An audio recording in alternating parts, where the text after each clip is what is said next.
2026년 월드컵이 공식적으로 막을 올렸습니다. 온라인과 오프라인을 비롯하여 현장 안팎의 모든 축구 팬들의 시선이 오늘 새벽 아즈테카 경기장으로 향했습니다. 전설적인 성지는 역사의 산증인으로서 위엄 있게 우뚝 솟아 있었습니다. 무려 40년의 세월이 흐른 끝에 멕시코는 마침내 안방에서 다시 한번 월드컵의 열기를 느끼게 되었습니다. 이는 이 국가가 지구상에서 가장 큰 축구 축제를 개최하는 중책을 맡은 세 번째 순간으로 기록됩니다. 수만 명의 인파가 뿜어내는 열기와 샤키라가 부른 중독성 강한 공식 주제가가 울려 퍼지며 공간을 뜨겁게 달궜습니다. 그리고 이번 대회에서는 사상 최초로 양 팀의 모든 선수들이 경기장 중앙에 원형 주위에 둘러서서 국민 이례를 진행했습니다. 매우 훌륭하고 뜻깊은 새로운 변화였습니다. 경기가 시작되기 전 전통 악단 마리아치의 흥겨운 음악이 경기장 구석구석을 가득 채웠고 수많은 팬들은 분위기를 돋우기 위해 알록달록한 가면을 쓴 채 축제를 즐겼습니다. 곳곳에서 모여든 시민들은 도로 위 마비된 교통체증 속에 갇힌 버스를 뒤로하고 경기장 정문을 향해 거대한 강물처럼 일제히 흘러들었습니다. 이러한 열광적인 분위기는 대회 준비 과정에 대한 초반의 모든 우려를 단숨에 씻어냈고 오직 수만 개의 심장이 같은 리듬으로 뛰는 순수하고 생동감 넘치는 활력만을 남겨두었습니다. 그리고 마침내 개막전이 공식적으로 시작되었습니다. 휘슬 소리가 울리자마자 관중석에서는 폭풍 같은 함성이 터져 나왔습니다. 개최국 멕시코는 자신감 있게 경기에 임하며 라인을 지속적으로 끌어올렸습니다. 사본, 멕시코가 우측 측면에서 프리킥 기회를 얻었습니다. 구티에레스가 곧바로 슈팅을 시도하는 듯했으나 공은 상대의 2명으로 구성된 수비벽에 그대로 가로막혔습니다. 불과 1분 뒤 수비수 로모가 빠른 스피드로 돌파해 내려간 뒤 페널티 박스 안으로 날카로운 크로스를 올렸습니다. 노란색 유니폼의 수비진 중 누구도 아크 정면 구역을 제대로 커버하지 못했고 이 기회를 틈타 히메네스가 쇄도하며 강력한 원터치 슈팅을 날렸습니다. 골키퍼 윌리엄스가 몸을 날리는 선방을 보여주며 위기를 넘겼습니다. 원정팀은 포위망을 벗어나기 위해 격렬히 저항했습니다. 7번, 멕시코는 여전히 좌측 측면을 활용해 파상 공세를 퍼부었습니다. 풀백 가야르도가 안쪽으로 크로스를 올리려 고군분투했으나 잔뜩 경계하고 있던 우측 풀백 무다우가 정확한 태클로 공을 걷어내며 골킥을 만들어냈고 아프리카 대표팀은 잠시 숨을 고를 수 있었습니다. 그러나 올 것이 오고야 말았습니다. 결국 9분의 팽팽했던 균형이 깨졌습니다. 대회 역사에 남을 결정적인 순간이었지만 그 시작은 치명적인 대형 실수였습니다. 골키퍼 윌리엄스가 시톨레에게 위험한 패스를 건넸습니다. 시톨레가 볼 터치에서 불안한 모습을 보이며 주춤거린 사이 리라가 과감하게 달려들어 압박을 시도했습니다. 튕겨나간 공은 훌리안 키뇨네스의 발끝에 걸렸습니다. 이 공격수는 공을 잠시 소유한 뒤 윌리엄스를 무너뜨리는 정교한 땅볼 슈팅을 성공시켰습니다. 홈팬들의 폭발적인 함성 속에서 멕시코가 1대 0으로 먼저 앞서 나갔습니다. 이 귀중한 선제골로 키뇨네스는 2026년 월드컵의 첫 번째 득점자로 이름을 올리게 되었습니다. 2006년 대회 이후 가장 빠른 개막전 축포였습니다. 통계 매체의 분석에 따르면 그는 북중 미카리 부축구 연맹 소속 국가 선수 중 세계대회에 포문을 연 최초의 인물로 기록되었습니다. 키뇨네스는 매우 인상적인 기량을 유지하며 이번 대회에 진입했습니다. 지난 시즌 알 카디시아 클럽 소속으로 콜롬비아 태생의 이 공격수는 사우디 프로리그 31경기에서 33골을 몰아치며 그 유명한 크리스티아노 호날두를 제치고 득점왕 타이틀을 거머쥐었습니다. 주목할 점은 이것이 그의 국가대표팀 통산 3번째 득점에 불과하다는 사실입니다. 1997년생인 이 공격수는 하비에르 아기레 감독이 자신에게 보낸 전폭적인 신뢰가 결코 틀리지 않았음을 스스로 증명해냈습니다. 개막전이 주는 압도적인 중압감도 등번호 16번 선수의 발걸음을 멈추게 할 수는 없었습니다. 녹색 유니폼의 멕시코는 공격의 템포를 늦추지 않았습니다. 13분, 홈팀이 좌측 측면에서 코너킥을 얻어냈습니다. 히메네스가 영리하게 위치를 선점한 뒤 강력한 헤더를 시도했으나 공은 골대 위로 크게 벗어났습니다. 상대팀의 플레이에는 눈에 띄게 당황한 기색이 역력했습니다. 17분, 피달고가 중앙지역에서 속도를 올리며 순식간에 역습을 전개하려 했습니다.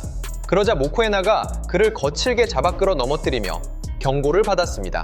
19분, 키뉴네스가 다시 한번 행운을 재시험했습니다. 깔끔한 첫 번째 터치 이후 몸을 돌려 중거리 슈팅을 때렸으나 공은 골문을 외면했습니다. 23분, 그제야 남아공이 페널티 박스 안으로 길게 띄워주는 롱패스로 맞받아쳤습니다.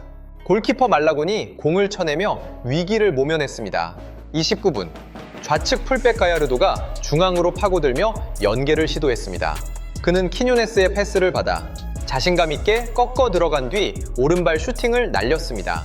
하지만 수비수 훌루가 온몸을 던져 이 슈팅을 6탄 방어해냈습니다. 35분, 또 하나의 날카로운 공세가 펼쳐졌습니다. 키뉴네스가 완벽한 기회를 만들어 주었고 게레로가 쇄도하며 페널티 박스 안으로 강한 땅볼 크로스를 찔러 넣었습니다. 골키퍼 윌리엄스가 다시 한번 몸을 던져 공을 안전하게 품에 안았습니다. 남아공은 38분에 소극적인 방역을 시도했으 아너콕 참어 손점 반역을 시도했습니다. 얼리 크로스로 전개된 공이 라일 포스터에게 배달되었습니다. 벌리 소속의 이 최전방 공격수가 헤더를 시도했으나 공은 골대 밖으로 흐르고 말았습니다. 전반전의 최고조는 42분에 찾아왔습니다. 키뉴네스의 중거리 슈팅이 노란 유니폼 수비수의 발을 맞고 굴절되었습니다. 튕겨 나온 공이 낮고 빠르게 흘러가 정확히 연결되었습니다. 히메네스가 포스트 플레이로 볼을 내주자 키뉴네스가 이를 그대로 이어받았습니다. 등번호 16번의 그는 지체 없이 낮게 깔아차는 슈팅을 날렸으나 공은 야속하게도 골대를 강타하고 튕겨 나갔습니다. 전반 추가 시간 4분, 키뉴네스의 송곳 같은 침투 패스가 구티에레스를 페널티 박스 좌측에 완벽한 단독 찬스로 인도했습니다. 그러나 골키퍼와 1대1로 맞선 상황에서 구티에레스의 슈팅은 정확도가 크게 떨어졌고 이를 지켜본 아기레 감독은 깊은 아쉬움을 표했습니다. 쪼치했습니다. 후반전이 시작되자마자 49분에 아프리카 대표팀의 머리 위로 가혹한 변수가 떨어졌습니다. 키뉴네스의 정교한 로빙 패스가 다시 한번 구티에레스를 골키퍼와 맞서는 독점적인 위치로 보냈습니다. 위기를 감지한 시톨레가 결국 페널티 박스 라인 직전에서 파울을 범했습니다. 주심은 지체 없이 레드카드를 꺼내들며 다이렉트 퇴장을 명령했습니다. 히메네스가 16.50m 라인 근처에서 프리킥을 시도했으나 공은 수비벽을 맞고 굴절되었습니다. 56분, 모디바가 중거리 슈팅을 시도했으나 힘이 약해 말라곤 골키퍼가 손쉽게 잡아냈습니다. 수적 열세에 처한 남아공은 전열을 재정비하기 위해 포스터를 빼고 타펠로 모레나를 투입했습니다.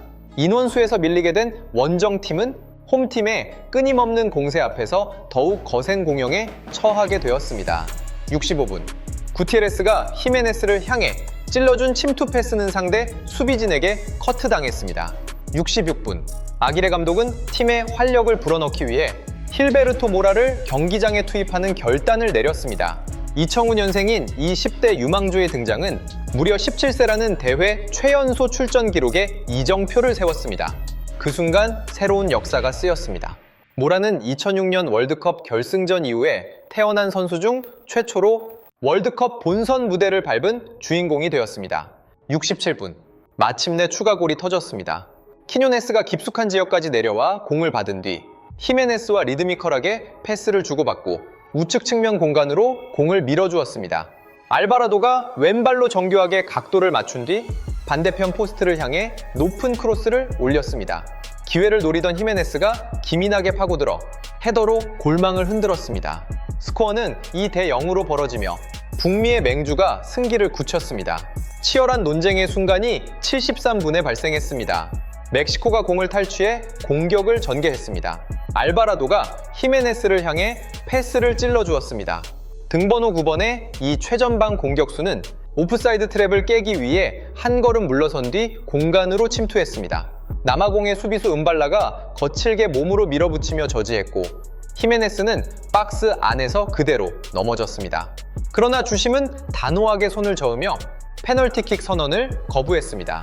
경기는 76분과 78분에 선수 교체를 거치며 막바지로 향했습니다. 홈팀은 리라와 히메네스를 불러들이고 에드손 알바레스와 아르만도 곤살레스를 투입했습니다. 또한 키뉴네스가 나가고 알렉시스 베가가 들어왔습니다. 남아공은 에비던스 마코파와 오스윈 아폴리스를 투입하며 승부수를 던졌습니다. 벌 11분 아폴리스가 오른발 슈팅을 시도했으나 말라군의 정면으로 향했습니다. 비극은 84분에 비디오 판독 시스템이 개입하면서 극대화되었습니다. 경기 화면 분석 결과 훌루가 알바라도의 얼굴을 가격하는 난폭한 행위를 저지른 것이 포착되었습니다.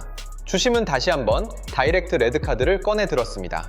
남아공은 결국 9명으로 싸워야 하는 비참한 처지에 놓였습니다. 다시 한번 축구 통계 매체의 자료를 살펴보면 남아공은 2006년 대회 당시 포르투갈과 네덜란드가 16강전에서 각각 2명씩 퇴장당한 이후 월드컵 단일 경기에서 최초로 2개의 레드카드를 받은 팀이라는 불명예를 안게 되었습니다. 90플러스 2분에는 극적인 긴장감이 최고조에 달했습니다. 원정팀이 모코에나의 꽈에나네이니 총단 이거 모코에나의 폭발적인 우측 돌파를 앞세워 거센 역습을 시도했습니다. 과달라하라 치바스 소속인 중앙 수비수 치케테 오로스코가 박스 진입을 저지하기 위해 전력으로 몸을 날려 거친 태클을 시도했습니다. 이 폭력적인 파울로 인해 주심은 이 중앙 수비수에게도 다이렉트 퇴장을 명령했습니다. 이로써 2026년 월드컵의 첫 번째 경기에서 무려 3개의 레드카드가 쏟아져 나왔습니다. 지난 2022년 월드컵 당시 총 64경기 동안 단 4개의 레드카드만이 나왔던 점을 감안하면 이는 엄청난 수치입니다. 경기는 결국 개최국 멕시코에 이 대형 완승으로 막을 내렸습니다. 감동적인 개막전이 마무리되었습니다. 대회 첫날 챙긴 승점 3점은 대표팀에게 거대한 정신적 촉매제가 될 것입니다. 그러나 이 경기력을 두고 많은 전문가들은 의구심을 표하고 있습니다. 관중들은 월드컵이라는 중압감 속에서 다소 무겁고 둔탁했던 플레이 대신 훨씬 더 매끄럽고 유기적인 패스워크 리듬을 기대했기 때문입니다. 그나마 고무적인 점은 전반전 동안 구티에레스, 피달고, 그리고 리라로 이어지는 미드필더진의 유기적인 호흡이었습니다. 이들은 볼 점유율을 훌륭하게 관리하며 촘촘한 그물망 압박으로 상대의 저항을 무력화했습니다. 또한 17세의 유망주 힐베르토 모라를 과감하게 기용한 선택 역시 미래에 대한 큰 신뢰를 안겨주었습니다. 그의 자신감 넘치는 움직임은 팀에 새로운 활력을 불어넣을 것으로 기대됩니다. 그럼에도 불구하고 골 결정력 부족은 코칭 스태프에게 여전히 큰 두통거리로 남았습니다. 여기에 더해 치케테가 범한 불필요한 레드카드는 스스로 발등을 찍은 격이 되었습니다. 경험이 풍부한 수비의 핵심 축을 잃게 되면서 다음 라운드에서 까다로운 라이벌인 체코와 대한민국을 차례로 상대해야 하는 멕시코의 수비 라인은 엄청난 폭풍우를 견뎌내야 할 과제를 안게 되었습니다. 반대편의 남아공은 깊은 아쉬움과 분노를 동시에 남겼습니다. 이들은 세계적인 대무대에 나섰음에도 불구하고 방향성을 잃은 무기력한 모습을 보여주었습니다. 시틀레가 범한 어처구니 없는 실책은 팀의 노력에 치명적인 타격을 입혔고 결국 평정심과 팀의 규율을 잃어버린 채 2명의 퇴장이라는 자멸로 이어졌습니다. 다만 아직 경기가 남아있는 만큼 신속하게 전열을 정비한다면 반전의 기회는 존재합니다. 과거 이 경기장에서 펼쳐졌던 전설적인 마라도나의 화려한 개인기 묘기나 네그레테의 환상적인 바이시클킥 같은 명장면들이 이 친숙한 잔디 위로 다시금 생생하게 기억 속에 떠오르는 듯 했습니다. 관중석의 인파는 수많은 시야 제한석과 명확한 안내 표지판 부재로 인한 혼란 속에서도 지치지 않고 끈질기게 응원을 이어갔습니다. 홈팬들은 안정적인 경기 운영을 바탕으로 거둔 승리에 자부심을 가질 자격이 있습니다. 비록 완벽하게 화려하지는 않았지만 첫 경기에서의 승점 3점은 언제나 다음 단계로 향하는 가장 중요한 발판이 되기 때문입니다. 경기장의 조명이 잔디 위를 화려하게 비추자 수많은 튼 함성은 하나의 거대한 포효로 결집되며 앞으로 펼쳐질 4주간의 위대한 여정을 예고했습니다. 기술적인 전문 통계 수치를 떠나 이번 개막전의 진짜 이면에는 조직위원회의 미숙한 운영 역량이 자리 잡고 있었습니다. 지역 조직위원회를 배제하기로 한 결정은 극심한 교통정체, 무선 인터넷 먹통, 그리고 모호한 안내 시스템이라는 결과를 초래했습니다. 전 세계를 하나로 묶어야 할 축제는 수천 달러에 달하는 값비싼 티켓 가격 장벽에 가로막혀 있었습니다. 그럼에도 불구하고 환호하는 인파와 어깨에 걸쳐진 전통적인 고유의 국기 색채를 바라보며 우리는 깨닫게 됩니다. 축구공을 향한 순수한 사랑은 그 어떤 상업적인 계산과 행정적 한계를 뛰어넘어 언제나 하나의 리듬으로 맥박치고 있다는 사실을 말입니다.